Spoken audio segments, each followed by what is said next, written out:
Hey Greg, got another question for you. You helped me a lot last time understand why the circuit boards need to be so big for these nice small embedded antennas that PulseLARSEN sells. But I got customers also asking me, why does it have to be on a corner or an edge? Why not just put the antenna right in the middle here? I mean, it would be perfect sometimes right in the center part of the circuit board. Well, you're losing a lot of radiation performance if you put it in the center. You see, if it's there and surrounded by copper, you can't radiate in half of the plane. It's blocked by that ground plane.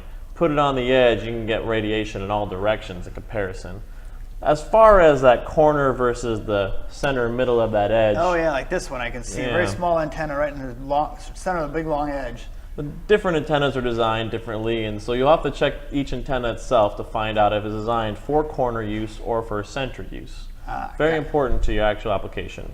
And some of them, especially like on a large board, like for this LTE antenna, right, where it's got maybe 110, 120 millimeter long board, they usually don't have a free run of space. A lot of times they'll have a connector, or they'll have like a piece of plastic protruding through for some kind of feature. So the edge is not straight; it's kind of jagged, you know, with you know, different shapes and irregularities. Does that make a difference? It can have some small effect, but usually if you're not having anything take a large amount of the copper ground plane away, it's not going to have a really large detrimental effect on the performance. Usually it's not something to worry about unless you cut maybe into half the board or something with some sort of chip. That might become an issue. Okay, and then last question is, sometimes I see that there's copper removed, you know, the ground planes are removed from around the edge of the component. Is that critical, or how does the customer know where to have the traces versus the ground plane? Sure, we're going to always recommend for our antennas a certain amount of ground clearance to remove from around the antenna, and it does need that copper to be removed for proper radiation. As for that trace line, it's very important that you don't run it along the actual edge of the board. That's going to ruin some of the radiation due to unexpected radiation on that line.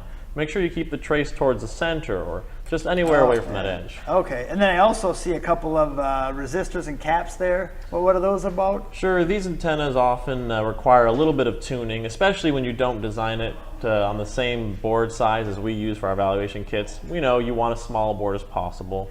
So we have recommendations for inductor or capacitor, either in series or shunt, to tune it to the proper frequency. That might need to be adjusted depending on the board size. Oh, nice. Well, thanks a lot. I'll share this information with my customers and appreciate your help. Sure thing.